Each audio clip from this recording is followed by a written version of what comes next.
You know what? Paul raised his voice to rise above the sound of the crashing waves and the chorus of beach vendors passing along the sand.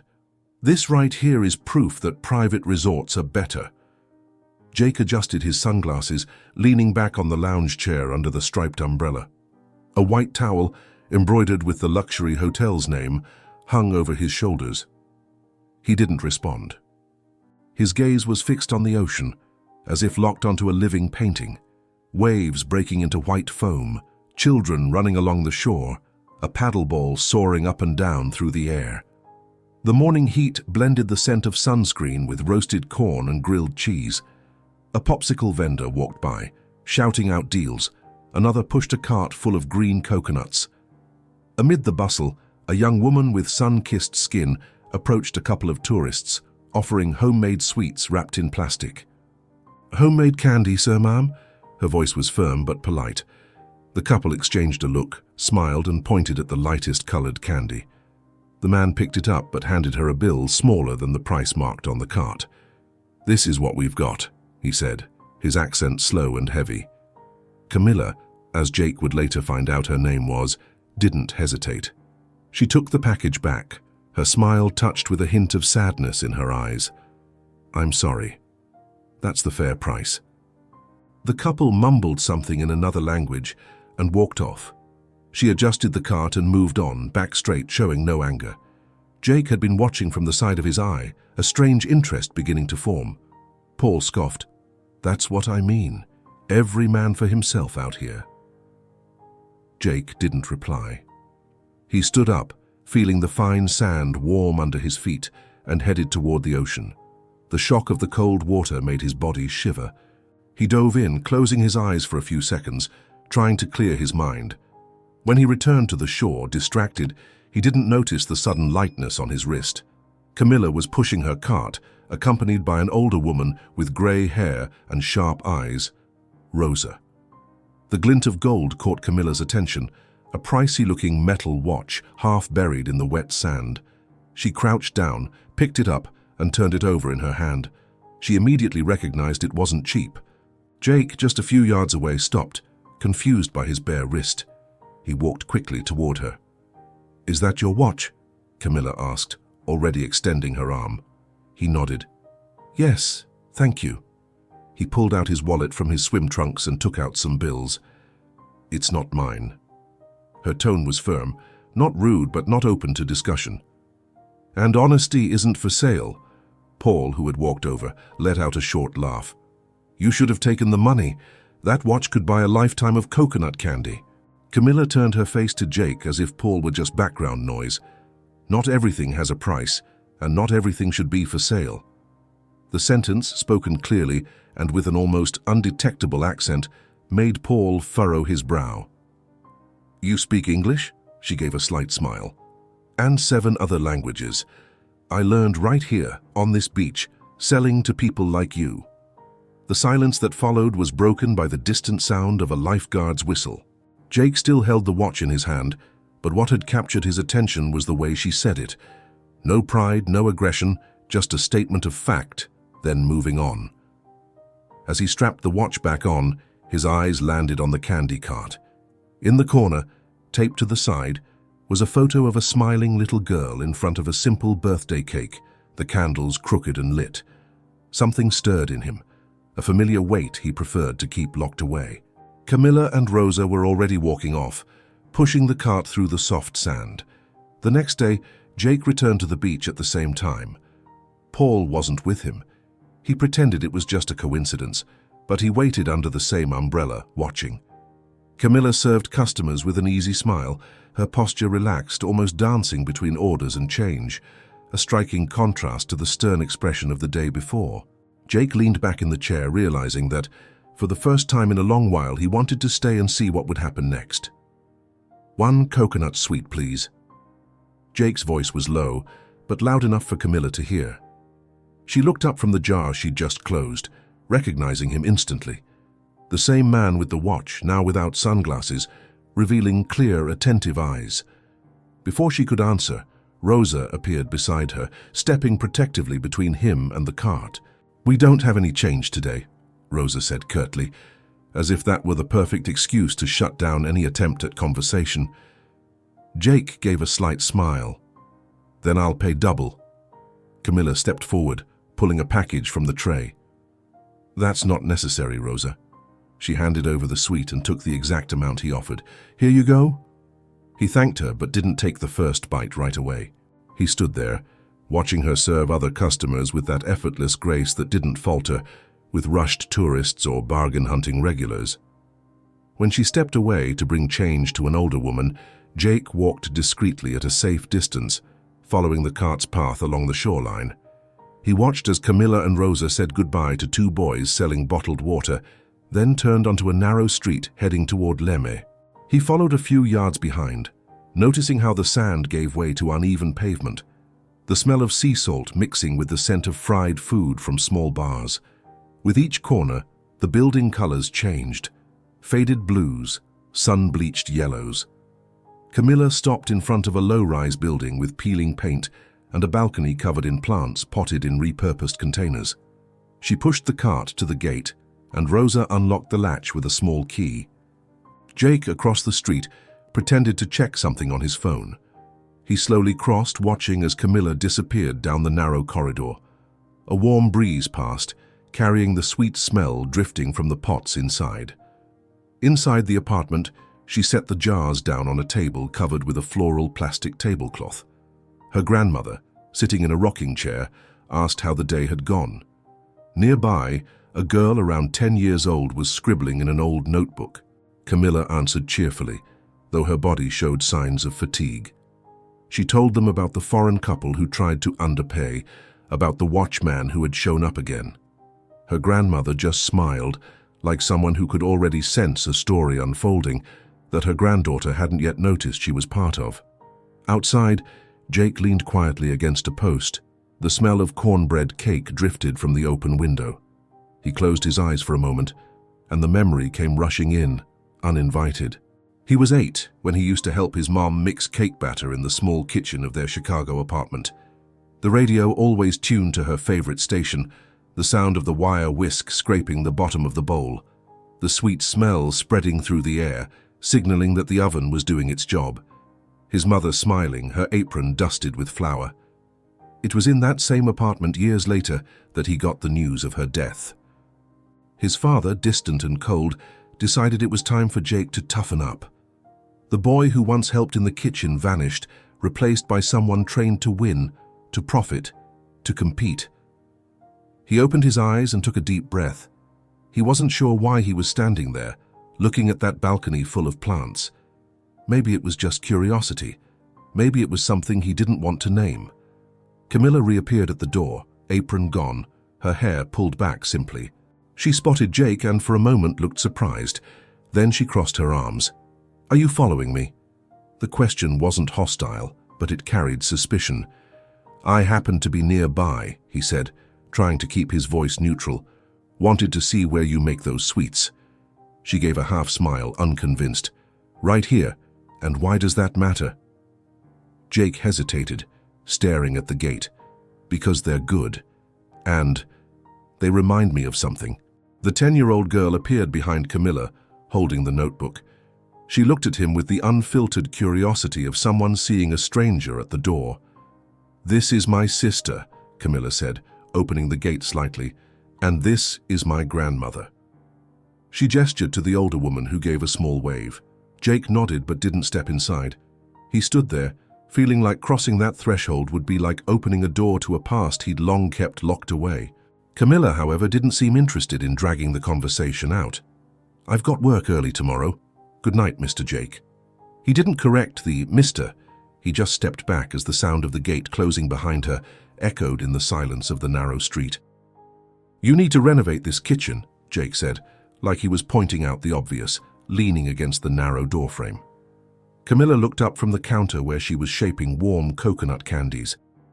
The sweat on her forehead gave away the suffocating heat in the room, made worse by the steam rising from the pots. "I know," she replied, her tone restrained. "But it'll be with my hands, not your wallet." Jake stepped inside, ignoring the discomfort in her eyes. "I can pay for it now. New equipment, an industrial stove, a bigger fridge. You'd save time, effort. She paused, took a deep breath and leaned on the counter. And I'd lose what's mine. My bakery will come from my work, not your generosity. The silence grew heavy, broken only by the crackle of coconut in the frying pan. Paul, who had come along and was leaning against the door, let out a sarcastic laugh. Or maybe she's just playing hard to get, Jake. Some people like to say no just to see how far you'll go. Camilla slowly turned to face him, her gaze steady. I'm not for sale. Neither am I, nor is my kitchen. Rosa, who had been washing jars in the corner, cleared her throat. And if you'll excuse me, sir, my granddaughter has plenty of work to do. Jake bit the inside of his cheek, resisting the urge to snap back. He wasn't used to having help refused, let alone feeling like he wasn't welcome. The next day he tried a different approach.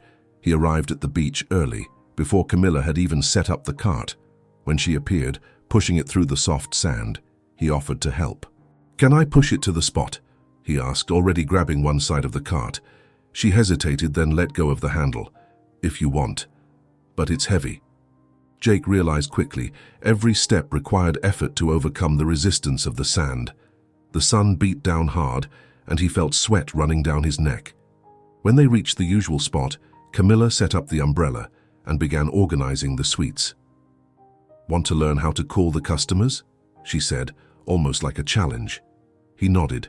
She pointed to a group of tourists. Go ahead, say fresh coconut candy, homemade brigadeiros. Jake repeated it, his accent thick, drawing laughs from a few onlookers. Two bought some just to hear him say it again. Camilla gave a faint smile, but said nothing. By noon, with the sun at its highest, he noticed the way some nearby vendors were looking at him. Suspicious glances, as if silently asking what a guy like him was doing there. Part of that routine. One of the vendors walked by and murmured something to another, laughing quietly. Jake didn't catch the words, but the tone was clear. While helping restock the trays, Jake ventured, They don't seem to like me much. Camilla shrugged. You're not from here, and people who show up offering too much always raise suspicion.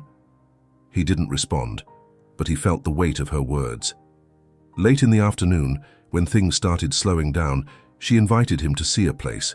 It wasn't her home kitchen, but an improvised space behind a beach shack, where she stored some ingredients and prepared batches on high-demand days.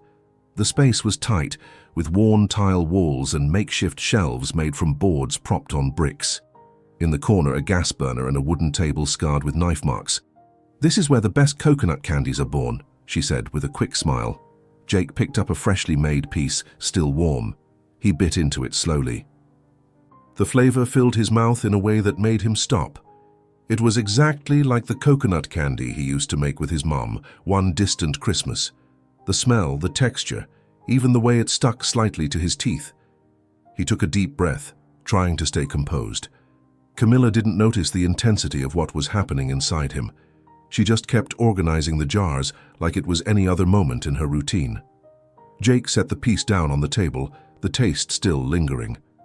It's perfect, she shrugged, like there was no mystery to it. It's just coconut, sugar, and patience. He didn't say anything, but he knew it wasn't just that. And maybe that something more was exactly what couldn't be bought anywhere. Hold tight here, Camilla said, pointing to the sidebar of the cart. Jake obeyed and pushed, feeling the weight double as the wheel sank into the soft sand. The sun was already climbing, beating down on their skin, but she walked at a steady pace, as if used to overcoming that resistance every day. Don't let it tip, she warned, leaning her body to balance the cart as they passed over a dip in the sand. Jake focused on the effort, his breathing growing heavier. When they reached the usual spot, she popped open the umbrella with a quick motion, securing it to the side. He stood there, waiting for instructions, until she handed him a clean cloth. Wipe the edges of the trays. Everything needs to look perfect. He did as she asked. Meanwhile, Camilla was already calling out to the first customers, her clear voice cutting through the buzz of the beach.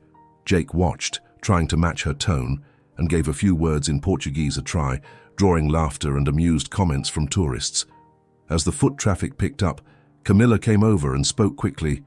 Now it's your turn to sell, he called out to a passing couple, offering coconut candy and brigadeiros in a thick accent. The man laughed and the woman bought two. Camilla mentally noted that he was learning faster than she expected. By noon, she led him behind the beach shack to the improvised kitchen. Jake stepped in and was hit by the sweet smell that filled the space. Large pots were on the stove, steam rising and clinging to his skin. Camilla grabbed a wooden spoon and stirred the thick coconut and sugar mixture. "This is where the magic happens." He watched in silence, paying close attention to her movements. When she held out the spoon to offer a taste, he took it. As soon as the flavor hit his mouth, something inside him cracked. It was the exact same taste as the coconut candy he used to make with his mother as a child. The texture, the warmth, even the slightly toasted edge, it all pulled him back to an old kitchen with dim yellow lighting and the sound of the radio playing soft songs. Jake blinked fast, swallowing the emotion. "It's incredible." "It's just patience and good ingredients," she said, turning back to the stove. He didn't reply, but kept watching, feeling there was something in that moment he couldn't put into words. That evening, back on the beach, Jake helped push the cart home. Curious looks and quiet whispers still came from vendors and beachgoers, but he didn't care. The feeling of being beside her, part of that simple and intense world, was strangely comforting. Camilla, however, kept a certain distance. The way she treated him was professional, almost impersonal, but with brief moments of warmth, like when she laughed after he tried to pronounce Beijinho and ended up saying something completely wrong. When they reached the narrow street that led to her building, they stopped. "Thanks for the help today," she said, adjusting her tied-up hair. "Thank you for teaching me," he replied. She smiled but didn't say anything else. She turned to push the cart, and Jake stood still for a few seconds, watching until she disappeared down the corridor. The next day, he came back early again, ready for another day of heat, sand, and the smell of coconut. With each gesture, each exchanged word, the tension between them seemed to shift into something else, something he still couldn't define, but that he felt growing quietly, like the sweet aroma that filled the kitchen. "Did you see this?" Paul rushed onto the hotel veranda, holding his phone in hand. Jake, sitting at the table with a barely touched coffee, looked up. "What?" Paul turned the screen toward him. A video was playing, footage of him and Camilla on the beach, pushing the cart together, selling coconut candy, laughing. The caption stamped in the corner read, "American millionaire gives it all up to sell sweets in Copacabana." Jake frowned. The video already had thousands of views, with comments piling up by the second. Some were amused, others praised him, but there were also plenty of mocking remarks. "It's all over the gossip pages now," Paul continued. "There are even people saying she's using you to get famous."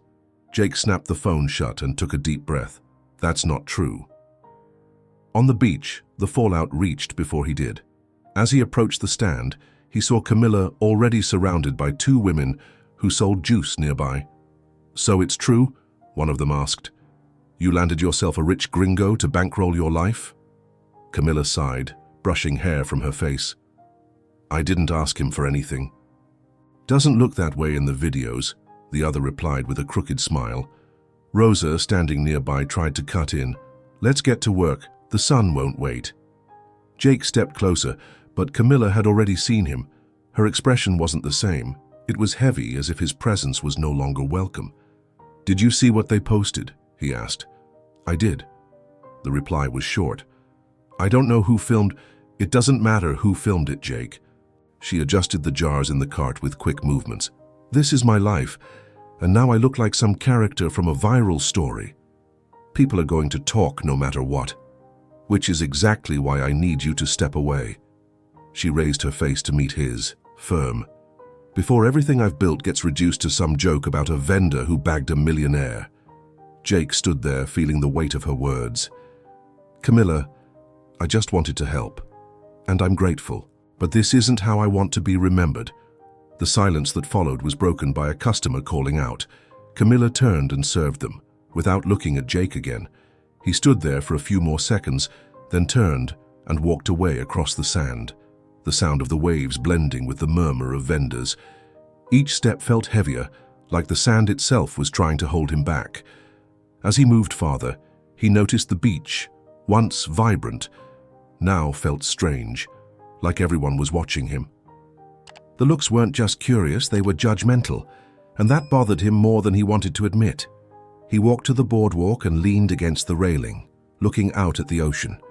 The wind carried the scent of salt and fried food from the kiosks.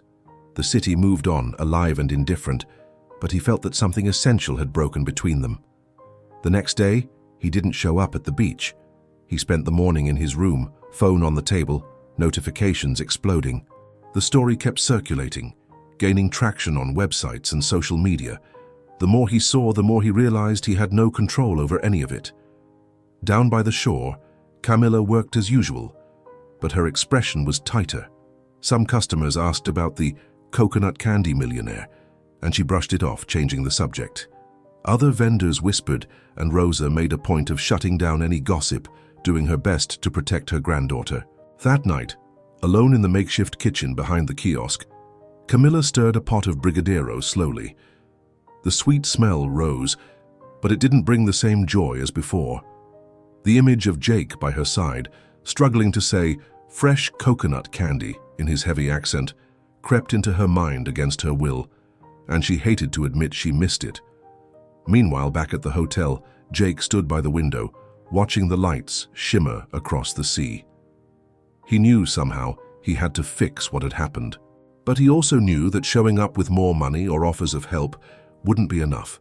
It had to be something different, and maybe it would cost more than any check he'd ever signed. "Sign here," said the clerk, stamping the counter with a thud, fresh ink marking the date. Jake slid the folder forward, the payment receipts organized by vendor. His name wasn't on a single page. At the top, the Street Vendors Association, followed by a list of stalls registered for the upcoming weekend festival along the boardwalk.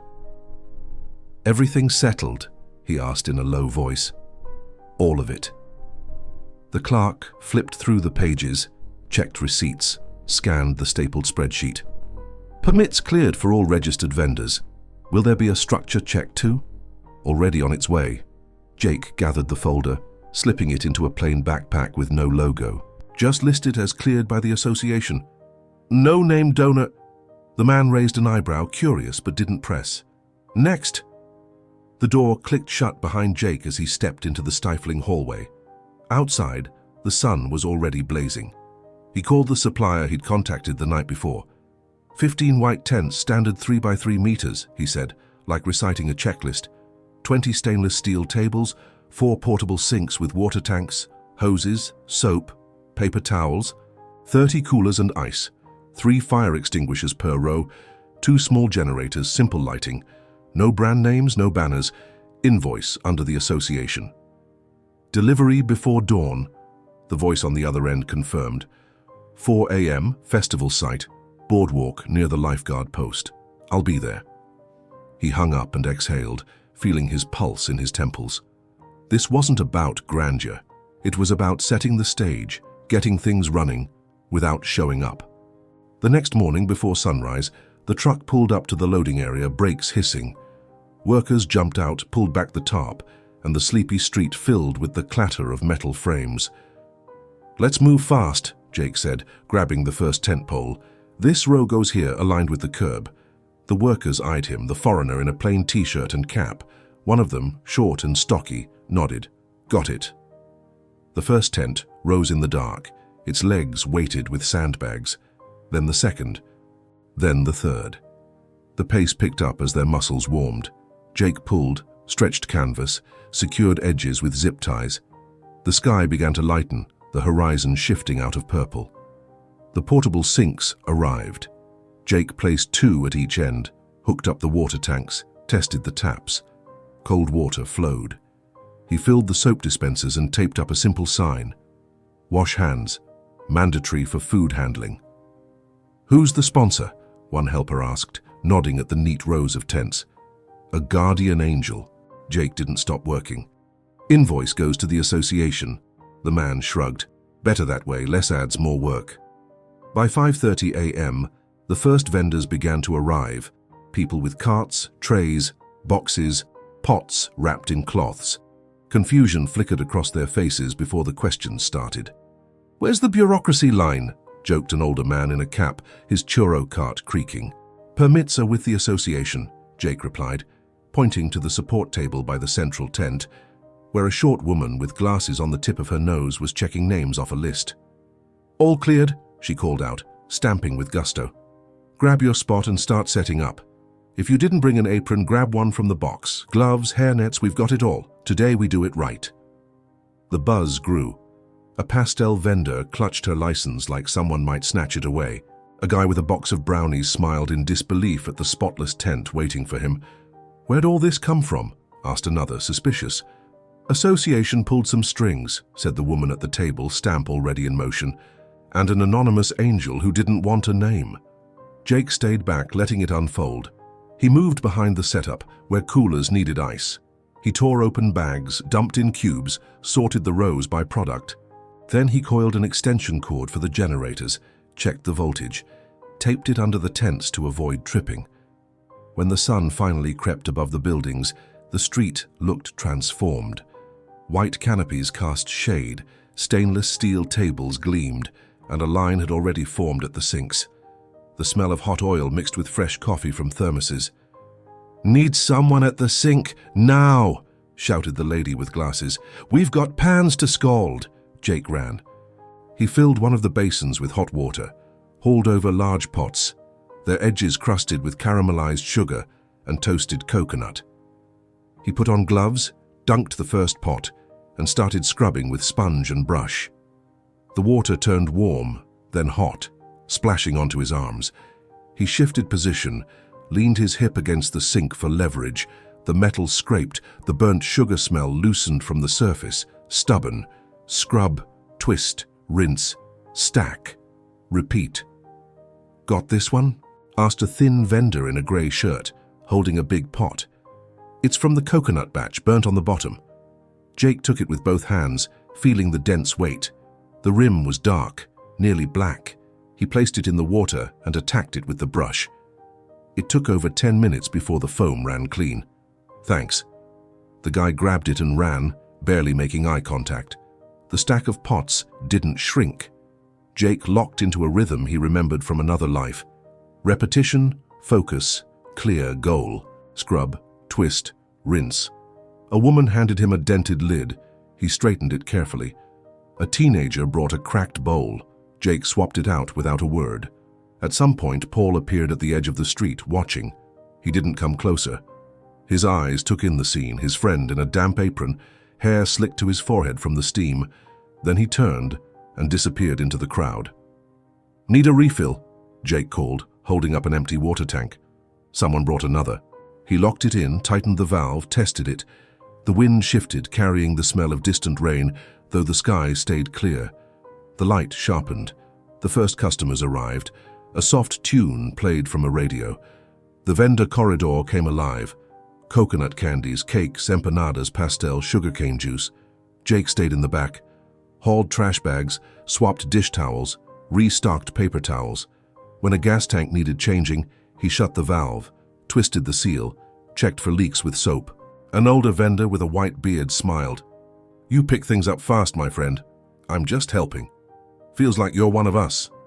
The man patted his shoulder and returned to his fryer, where churro dough spiraled into golden coils. Around noon, a familiar shadow crossed the edge of the corridor. Camilla was pushing her cart, Rosa beside her. Her eyes scanned the new tents, the sinks, the orderly lines. Her pace slowed. Rosa whispered something, genuine surprise lighting up her tired face. "Look at this girl." "I see it," Camilla said, gripping the cart handle. She took her permit from the lady with glasses, read the stamp, touched the paper like she needed to verify it was real. "It's all paid. All of it, sweetheart." The woman pointed with her pen. "Go set up. Sink's working, aprons over there, and if you need ice, talk to that guy." She pointed to the back of the corridor. Camilla followed the gesture. She stopped halfway. Jake stood at the sink, elbow deep in water soaked to the chest. He scrubbed a pot with focus, not looking around. Beside him, a stack of shining, clean cookware glinted under the filtered sun. She didn't say anything, just stood there, a few feet away, watching. His movements were steady, not staged. There were no cameras, no one filming, No banners with his name, no slogans, just work. "Need more soap, sir?" asked a teenager, handing over a bottle. "Thanks." Jake took it, squeezed it onto the sponge and kept scrubbing. Camilla inhaled through her nose, long and quiet. Rosa parked the cart in the corner, rummaging through a box. "It's him," the grandmother said with a tired smile, but not like in the video. Camilla's eyes drifted to the sink line, then back to him. For a moment, the heat of the street seemed to ease. She took a few steps, stopping on the other side of the stainless steel table. "You got here early." Her voice came out softer than she intended. Jake looked up, surprised. He wiped his forehead with his forearm. "Had to set up the tents."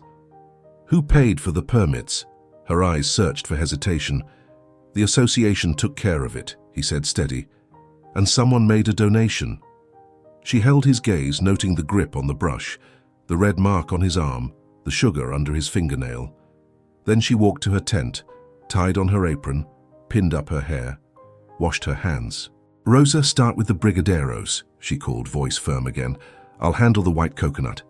The day kicked into gear. Camilla set up her station, arranged the packaging, called to customers with a clear voice. Now and then, her eyes drifted to the back, where Jake moved between the sink and the supply bins. He rarely came forward. When he did, it was to restock ice, deliver a clean bowl, or take out the trash. Mid-afternoon, a hose came loose, spraying water in the wrong direction. Jake ran, gripped the joint, asked for tape, tied it tight, tested the pressure.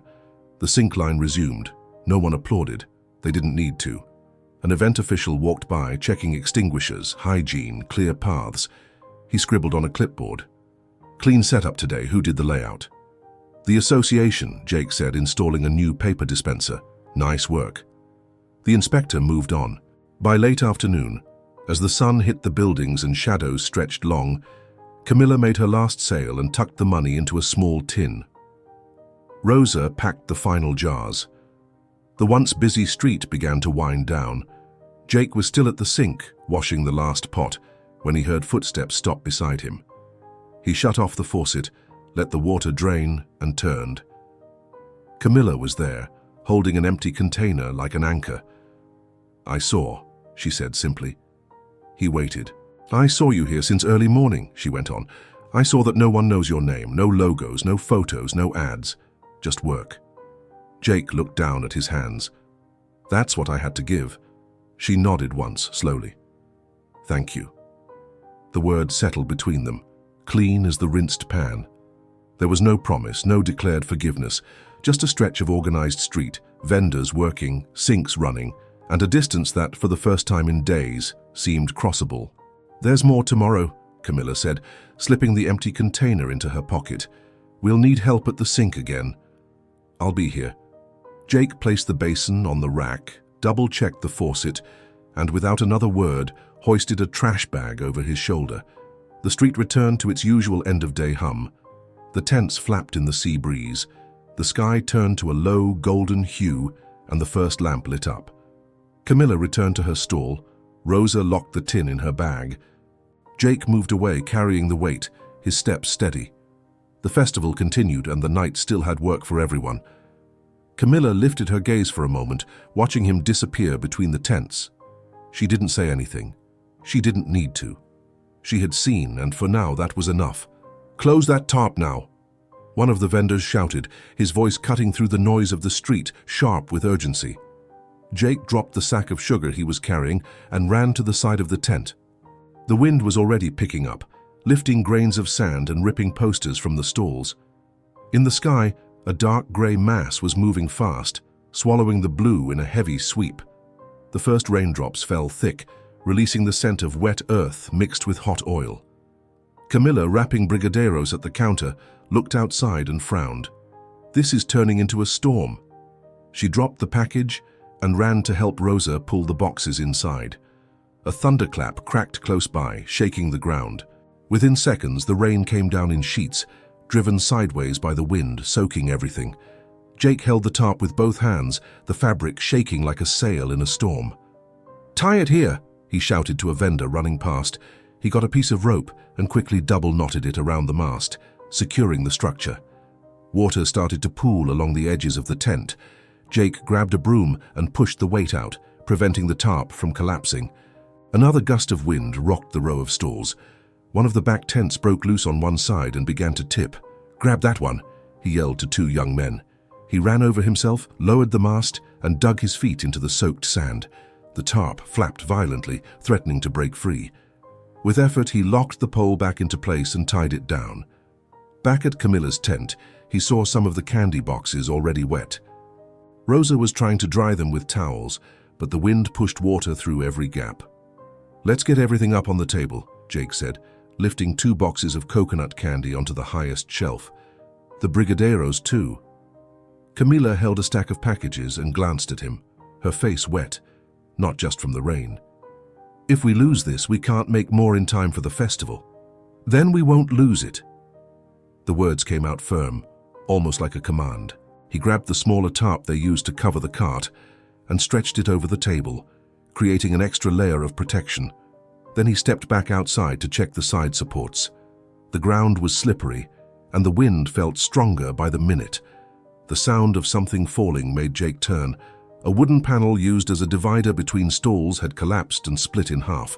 He ran across the area and pulled it out before it could blow into someone. The rain thickened, making it hard to see. Water ran in thick streams down the boardwalk, collecting in corners. Jake returned to Camilla's tent, checked the stack of boxes, and helped Rosa seal the rest in large plastic bags. "This'll hold," he said, mostly to himself. But saving the sweets wasn't enough. The pans and utensils in the prep area were also at risk. He crossed to the back, where the shared sink was nearly flooded. The wind had knocked over 2 buckets and scattered lids on the ground. Jake gathered everything, turned the pans upside down so they wouldn't collect water, and stacked them in a sheltered corner. Wrapping a thick cloth around them, he made an improvised bundle to withstand the downpour. The clock neared 9 p.m. as the storm reached its peak. Some vendors gave up and closed shop, but others, like Camilla, stayed. Jake moved non-stop between tents, tying knots, collecting supplies, draining water from tarps. At one point, Paul appeared at the edge of the row wearing a clear rain poncho. "You're going to miss your flight," he shouted, trying to be heard over the wind. Jake didn't even look. "I already did." Paul stood there for a few seconds like he wanted to say something, then turned and vanished into the dark. As the night wore on, the rain finally began to ease, though the wind kept pushing. Jake took advantage of the lull to reorganize everything they'd managed to protect. He cleared excess water from tarps, moved dry boxes farther inside, and put the large jars back in order of use. Camilla watched from inside, arms crossed over her chest. It wasn't the time for words, but every move he made etched itself into her memory. There were no cameras, no audience, no staged moment, just a soaked man with red hands from the cold and the effort, making sure nothing was lost. When the storm finally let up, it was after midnight. Many vendors had already left, but those who stayed helped partially break down tents to prevent further damage. Jake was the last to leave, after checking that all of Camilla's ingredients and tools were dry or safely packed. The festival would still happen, but only because of that night's quiet work. As he closed the final tarp, his body ached for rest, but his mind was strangely calm. Camilla, standing next to the covered cart, looked at him. "You didn't have to stay." He took a deep breath, rain still dripping from his hair. "Yes, I did." She didn't respond. Just started pulling the cart toward the side street, Rosa walking beside her. Jake followed a few steps behind, carrying the last sack of supplies. The sound of water falling from the awnings echoed around them as the trio disappeared into the night. The sun stretched out like a golden carpet over Copacabana Beach, tinting the sand with warm reflections. The waves came and went in a lazy rhythm, and the breeze carried the salty air mixed with the distant sweetness of roasted corn. Camilla walked along the shoreline, holding a small paper package in her hands. She stopped a few steps from Jake, who was sitting in the sand without an umbrella, his face turned toward the horizon. "Here." She held out the package to him. Jake took it, surprised, and opened it. Inside, a single brigadeiro, dusted with chocolate sprinkles. "Why?" he asked with a half-smile. "Maybe you're not as lost as you think," she replied calmly, though her eyes held a new softness. He bit into the sweet slowly, letting the flavor spread through his mouth. He stayed quiet for a few seconds, looking at her. The wind played with her loosely tied hair, and something about her posture seemed less guarded. "I don't want to be anywhere that isn't near you anymore." The words came out simply, but carried something he hadn't said to anyone in a long time. Camilla turned her eyes toward the ocean, as if she needed to process it. The sound of the waves filled the space between them. Jake set the empty package aside, placed his hands in the sand, and continued, "I rented a space. It's small, but in a good location, on the corner near Lemmy. It's in your name." She turned quickly, visibly surprised. "In my name?" "It's for the bakery," he said, leaning forward slightly. "Your bakery. I want to work there too, but as an employee. The business is yours." Camilla took a few seconds to respond. She looked at him like she was trying to confirm whether this was real. "You really did that?" "I did," Jake said, his voice steady but without pressure. "I thought you deserved a place to build with your own hands. No debt to me, just a place to start." She took a deep breath, her eyes shining, though the tears didn't fall. "I don't know what to say." "Then don't say anything right now." He stood and offered her his hand. "Come see the place with me."